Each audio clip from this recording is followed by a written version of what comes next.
Selamat datang kembali di Deep Dive kita. Kali ini, kita akan menyelami analisis mendalam yang udah Anda siapkan tentang 7 ayat pertama surah Ali Imran. Ini menarik banget ya. Soalnya ayat-ayat ini bukan sekedar pembuka biasa, tapi kayaknya jadi fondasi teologis yang penting gitu. Betul. Dan sumber Anda menyoroti konteksnya yang, wow, hidup sekali. Turun sebagai respons dialog kan? Dengan delegasi Kristen Najran. Iya, bener. Jadi bukan teori di awang-awang. Ini argumen nyata pada masanya. Oke, misi kita kali ini, bongkar lapisan maknanya. Dari tauhid sampai cara memahami wahyu itu sendiri. Siap ya kita bedah bareng? Siap. Yang menarik dari materi Anda itu kelihatan banget gimana ayat-ayat awal ini nyusun argumennya tuh sistematis. Mulai dari pengenalan esensi Allah, terus penegasan otoritas Al-Quran, sampai, nah ini dia, panduan cara interaksi kita sama teks sucinya. Kayak dikasih peta jalan gitu loh buat pemahaman intelektual dan juga spiritual. Oke, kita mulai dari ayat pertama ya. Ayat 1, Alif, Lam, Mim. Sumber Anda menyebutnya huruf muqatta'ah. Huruf-huruf misterius ini, efek langsungnya apa sih menurut analisis yang Anda berikan? Kok dimulai dengan yang misterius gini? Nah, analisis itu nunjukin kalau ini langsung ngasih nuansa, keagungan gitu. Sekaligus nunjukin keterbatasan akal manusia di hadapan wahyu ilahi. Makna pastinya kan cuma Allah yang tahu.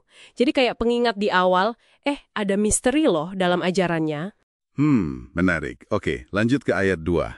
Allahu la ilaha illa huwa al-hayyul qayyum. Ini kan inti tauhid ya. Tapi sumber Anda ngasih insight spesifik nih soal al-hayyu, maha hidup, dan al-qayyum, maha mandiri mengurus. Gimana kaitannya sama konteks Najran tadi? Tepat sekali. Penyebutan dua sifat ini, menurut tafsir dalam sumber Anda, itu jawaban teologis langsung. Menegaskan Allah itu maha hidup abadi, dan dia juga yang maha mengurus skalanya sendirian, gitu. Ini secara nggak langsung ya, ngebantah pandangan yang mendewakan Nabi Isa. Yang dalam keyakinan Islam kan, wafat dan nggak ngurus alam semesta. Jadi kelihatan banget presisi pilihan katanya dalam wahyu, sesuai konteks dialog waktu itu. Presisi ya? Oke. Lanjut ke ayat 3-4. Di sini ada penegasan turunnya Al-Quran pakai kata nazzala. Terus disebut juga Al-Quran ini membenarkan kitab sebelumnya, kayak Taurat dan Injil, tapi pakai kata anzala. Sumber Anda menyoroti perbedaan kata kerja ini. Apa maknanya nih? Nah, beda kata kerja ini penting. Nazzala buat Al-Quran itu nunjukin turunnya bertahap.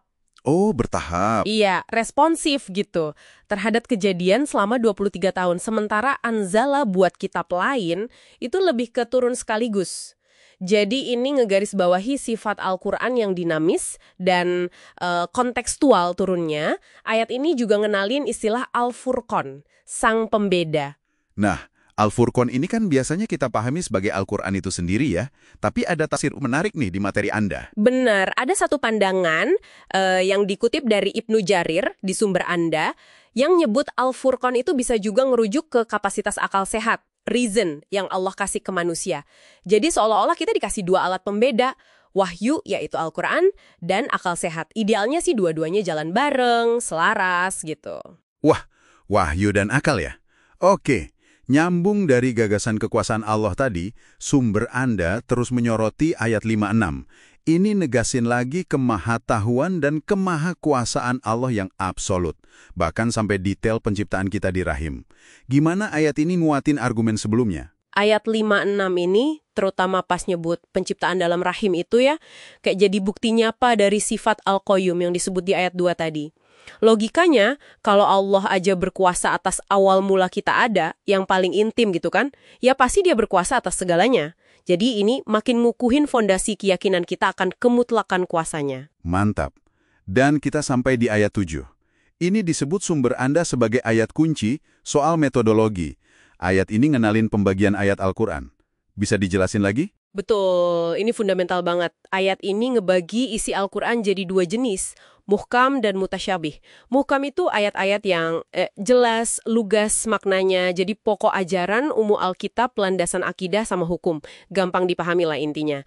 Sementara mutasyabih itu ayat-ayat yang maknanya agak samar, bisa jadi alegoris, atau nyangkut hal gaib, kayak sifat detail Allah atau hakikat surga neraka gitu. Nah ini butuh pemahaman lebih dalam. Dan ayat 7 ini juga menggambarin dua sikap manusia ya dalam menghadapi ayat mutasyabih ini. Ya. Ada bedanya gitu kan? Tepat, sumber Anda ngejelasin, ada kelompok yang hatinya zaihun, ya cenderung sesat gitu. Mereka sengaja tuh muter-muterin ayat mutasyabih buat nyari pembenaran nafsu atau nebar keraguan. Tapi ada juga kelompok ar-rasihuna fil ilmi, orang-orang yang ilmunya mendalam.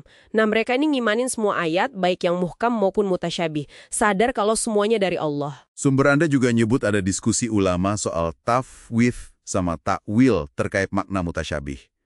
Inti perdebatannya apa sih? Dan kenapa ini penting? Intinya gini, tafwid itu sikap pasrah aja. Menyerahkan makna hakiki ayat mutasyabih itu cuma ke Allah. Kita nggak usah sok tahu gitu. Sementara takwil itu percaya kalau orang berilmu, si ar-rasikhuna itu, juga bisa kok memahami maknanya lewat penafsiran yang bertanggung jawab tentunya. Kenapa penting? Ya kalau ini ngebentuk cara pandang kita sebagai muslim terhadap teks-teks yang kompleks. Apakah kita terima aja batas misterinya? Atau kita berusaha ngebuka makna alegorisnya? Tapi ya, dua kubu ini sepakat dasarnya iman.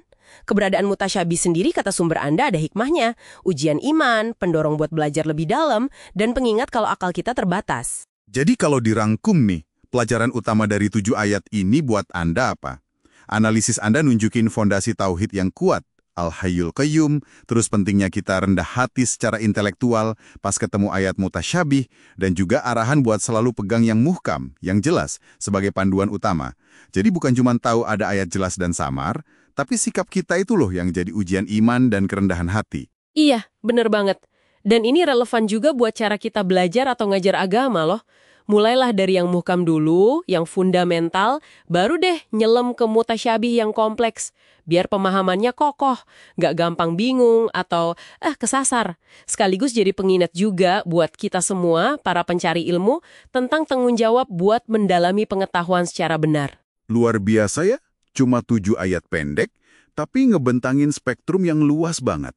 Dari inti akidah, argumen teologis yang historis, sampai kerangka metodologis buat deketin kitab suci. Dari alif lam mim yang misterius, sampai peta jalan muhkam dan mutasabih. Keren! Memang, ini nunjukin Al-Quran tuh nggak cuma berisi aturan aja, tapi juga ngebekali kita cara berpikir. Semacam toolkit lah ya, intelektual dan spiritual, buat memahami ilmu ilahi secara bertanggung jawab. Oke, menutup deep dive kita kali ini, kita balik lagi ke ide Al-Furqan tadi, yang bisa berarti wahyu dan akal. Ini ninggalin pertanyaan reflektif buat Anda semua yang dengerin. Gimana Anda pribadinya imbangin panduan wahyu yang jelas, yang muhkam tadi, dengan penggunaan akal sehat Anda? Terutama dalam memahami dan nyikaping berbagai aspek kehidupan, atau mungkin ilmu pengetahuan, yang kadang terasa ambigu atau kompleks, yang mutasyabih itu. Sesuatu buat direnungkan lebih lanjut ya. Sampai jumpa di Deep Dive berikutnya.